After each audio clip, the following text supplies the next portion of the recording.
आज के इस लेक्चर में अपन एक्सरसाइज 8.5 लीनियर डिफरेंशियल इक्वेशन को पढ़ेंगे। पहले उसका बेसिक समझते हैं। लीनियर डिफरेंशियल इक्वेशंस दो पैटर्न्स में होती है, in the form of y, in the form x। Linear differential equation जो होती है उसका स्टैंडर्ड फॉर्म होता है dy अपॉन में dx प्लस का py इक्वल टू में q। ये लीनियर डिफरेंशियल इक्वेशन का इन the form of first order y equations होती है।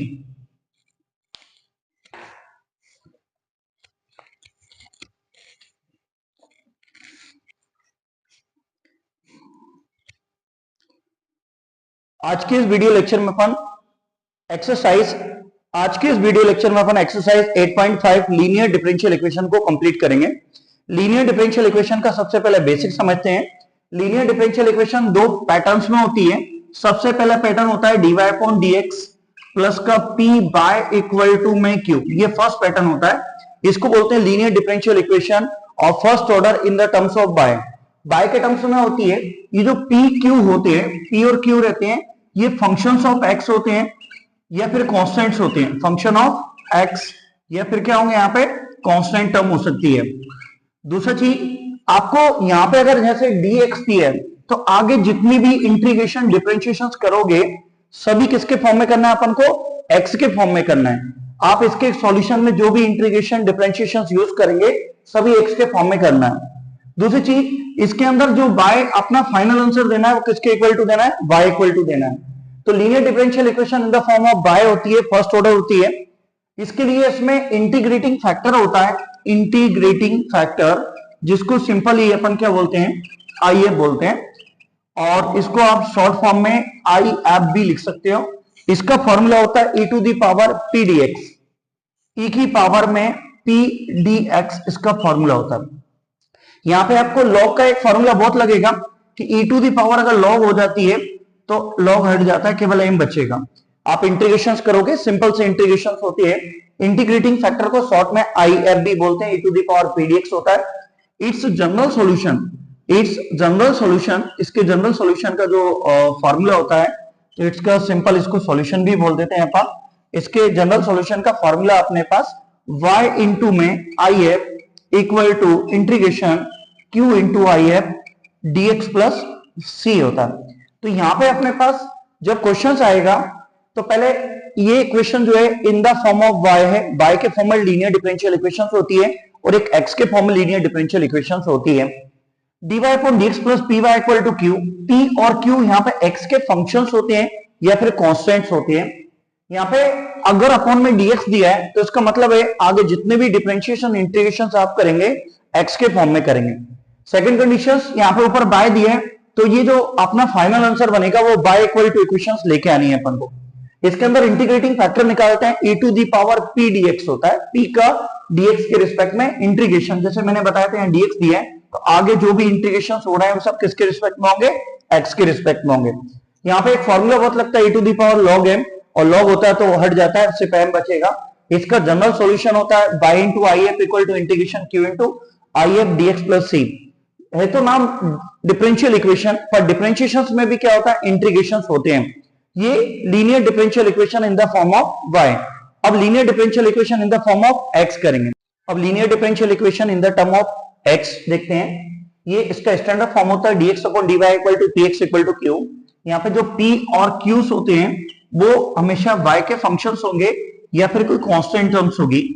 y के फंक्शन होंगे या फिर क्या होगा, कोई कांस्टेंट टर्म होगी। और जितने भी आप आगे इंटीग्रेशंस करोगे सॉल्यूशन में वो y के रिस्पेक्ट में ही करेंगे। ऐसा अगर नीचे dx दिया है तो x के रिस्पेक्ट में चलेगा और नीचे dy दिया है तो y के रिस्पेक्ट में चलेगा। इसके बाद आपका जो फाइनल आंसर आएगा वो x इक्वल टू आएगा, final answer x equal to आएगा। और अगर y के फॉर्म में दिए तो final answer y equal to आएगा। इसके लिए इंटीग्रेटिंग फैक्टर होता है, जिसको इंटीग्रेटिंग फैक्टर, तो इंटीग्रेटिंग फैक्टर जो रहता है इसको अपन IF बोलते हैं शॉर्ट में। IF इक्वल टू में e to the power p dy होता है सब, ठीक है। IF equal to e to the power p dy। इसका सॉल्यूशन होता है तो अपन लिखेंगे इसको इट सॉल्यूशन इज, इसका जो सॉल्यूशन होता है वो अपने पास x into IF equal to x into IF equal to integration q into में IF dy प्लस c होता है। ये equations in the term of linear differential equation in the term of X है, और उसके पहले अपन in the term of Y करा। 99%, 80%, 95% क्वेश्चन आपको in the term of Y के आते हैं, एक्स के फॉर्म वाले क्वेश्चंस कम होते हैं। इस क्वेश्चंस को अपने को क्वेश्चन में लिखा हुआ नहीं आता है कि हम एक्स के टर्म में क्वेश्चंस हैं, हम वाई के टर्म में क्वेश्चंस हैं, ये आपको पहचानना पड़ेगा।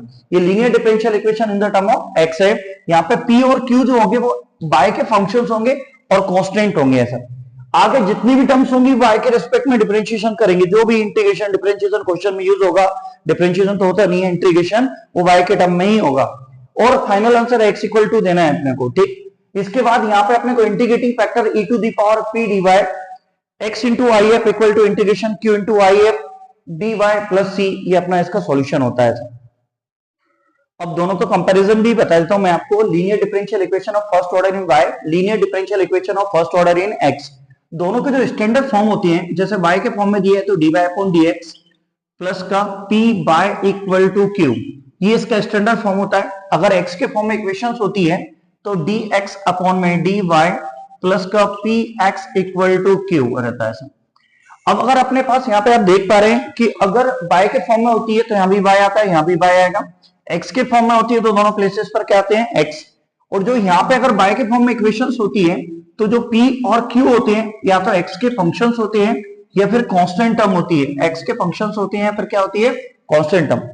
अगर x के टर्म में लीनियर डिफरेंशियल इक्वेशंस होती है तो ये जो p q रहते हैं या तो y के फंक्शंस होंगे या फिर कोई कांस्टेंट टर्म होगी। ऐसा दोनों में एक बार कंपैरिजन भी कर लेते हैं। कंपैरिजन एग्जाम में नहीं आता, बेसिक है, सीखने के पर्पज से कर रहे हैं। और प्लस इसके अंदर अपने को जो फाइनल आंसर होता है, मैं लिख भी देता हूं फाइनल आंसर। आप जब फाइनल आंसर लिखोगे किसके टर्म में लिखोगे, बाय इक्वल टू में लिखना है। आगे आपको जितना भी इंटीग्रेशन करना होता है, अगर आपको यहाँ पे इंटीग्रेशन जो भी करेंगे तो वो किसके रिस्पेक्ट में करेंगे, विथ रिस्पेक्ट टू एक्स करेंगे। किसके रिस्पेक्ट में करेंगे, विथ रिस्पेक्ट टू एक्स। इसमें जब भी आपको फाइनल आंसर लिखना होता है तो फाइनल आंसर जो आएगा वो किसके फॉर्म में आता है, एक्स के फॉर्म में, क्योंकि in the form of X equation है, in the form of equation Y है। प्लस इसके अंदर जो भी अपन इसमें इंटीग्रेशन यूज करेंगे, इंटीग्रेशन करेंगे वो किसके रिस्पेक्ट में होगा, अपना विथ रिस्पेक्ट टू वाई होगा। जब अपन को dx दिया है तो जो भी आगे इंटीग्रेशन होंगे वो y के रिस्पेक्ट में होंगे। अगर x दिया है तो x के रिस्पेक्ट में, y दिया है तो y के रिस्पेक्ट में। सेकंड अपने पास यहाँ पे इंटीग्रेटिंग फैक्टर होता है, ये लिखने नहीं आता है, बेसिक टर्म है। मैं आपको एक बार दोनों का कंपैरिजन भी सिखा देता हूँ। इंटीग्रेटिंग फैक्टर जिसको IF बोलते हैं, ये e to the power p dx होता है, और वहां पे जो इंटीग्रेटिंग फैक्टर होता है मैं शॉर्ट में ही लिख देता हूँ, IF इक्वल टू में e to the power p dy होता है। देख पा रहे होंगे सेम फॉर्मूले होते हैं, बस उधर y के रिस्पेक्ट में इंटीग्रेशन हो रहा है, इधर x के रिस्पेक्ट में इंटीग्रेशन हो रहा है। इसका जो अपने पास सॉल्यूशन होता है तो अपन एक सॉल्यूशन, ये जो सॉल्यूशन होगा आपका Y into I F equal to integration q into I F D X plus C होता है। यहाँ पे अपने पास इसका जो सॉल्यूशन होता है वो ये होगा, एक solution is x into I F equal to integration q into I F D Y plus C होता है, sorry D Y plus C, इस टाइप से चलता है। अब आप यहाँ पे देख पा रहे हैं दोनों में डिफरेंस की बात करेंगे। First order linear differential equation in the term of y, linear differential equation in the term of x, तो इसमें dy upon dx p y equal to q इसका स्टैंडर्ड फॉर्म होता है। p q यहाँ पे x के functions होते हैं, और होना भी चाहिए, क्यों, क्योंकि अगर आप जो भी इंटीग्रेशन करोगे अगर वो आपको y के फंक्शन दे देंगे तो x के रिस्पेक्ट में कैसे करोगे। तो यहाँ पे p q हमेशा x के फंक्शंस होती हैं या फिर कोई कांस्टेंट टर्म्स होती हैं। इसका जो फाइनल आंसर लिखेंगे अपन बाय इक्वल टू लिखेंगे, और इसमें इंटीग्रेशन जो होता है, जैसे यहाँ dy गिवन है, dx गिवन है, तो आगे सभी विथ रिस्पेक्ट टू x होगा। इसके अंदर इंटीग्रेटिंग फॉर्मूला होता है, integrating factor IF equal to e to the power p dx होता है। कंप्लीट सॉल्यूशन, फाइनल सॉल्यूशन इसका होता है y into IF equal to integration q into IF dx plus c। आप देख रहे होंगे, देखो यहाँ पर भी इंटीग्रेशन dx के रिस्पेक्ट में हुआ है, यहाँ पर भी इंटीग्रेशन dx के रिस्पेक्ट में हुआ है, क्योंकि यहाँ पे अपने को dx गिवन होता है। और जो फाइनल आंसर आएगा, मतलब इधर अपन ने क्या लिखा, बाय, क्योंकि ये किसके टर्म में फॉर्म इक्वेशन थी, y के टर्म में इक्वेशन थी। अब इधर अपन देखते हैं linear equation in the term of x, x के टर्म में जब लीनियर टर्म इक्वेशन है तो इसका standard form dx upon dy plus px equal to q होता है। p और q किसके फंक्शंस होते हैं, y के फंक्शंस होती है, क्योंकि आगे अपन को जितना भी इंटीग्रेशन करना है किसके रिस्पेक्ट में करना है, y के रिस्पेक्ट में करना है। फाइनल आंसर अपन किसके इक्वल टू लिखेंगे, x इक्वल टू आएगा। इंटीग्रेशन किसके रिस्पेक्ट में करेंगे, यहाँ पे विथ रिस्पेक्ट टू y करेंगे। यहाँ पर भी I F equal to E की power P D Y X into I F equal to Q into I F D Y plus C. यहाँ पे अपॉन में डी वाई था, इसलिए जितने भी इंटीग्रेशन हुए हैं सब किसके रिस्पेक्ट में हुए हैं, बाय के रिस्पेक्ट में हुआ है। ये बेसिक टर्म है, ये लिखने को नहीं पूछते हैं, ठीक है। दोनों में अपने पास linear differential equation first order in term of y, linear differential equation first order in term of x, ये दोनों भी चीजें बेसिक होती है।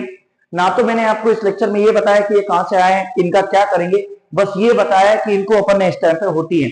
और फॉर्मूले को समझने से ज्यादा उसका जब अप्लाई करते हैं तो ज्यादा समझ में आता है। इसके नेक्स्ट लेक्चर में अपन ये सीखेंगे कि लीनियर डिफरेंशियल इक्वेशंस के क्वेश्चंस कैसे किए जाते हैं, दोनों पैटर्न के, एक्स टर्म में भी सीखेंगे और बाय टर्म में भी सीखेंगे।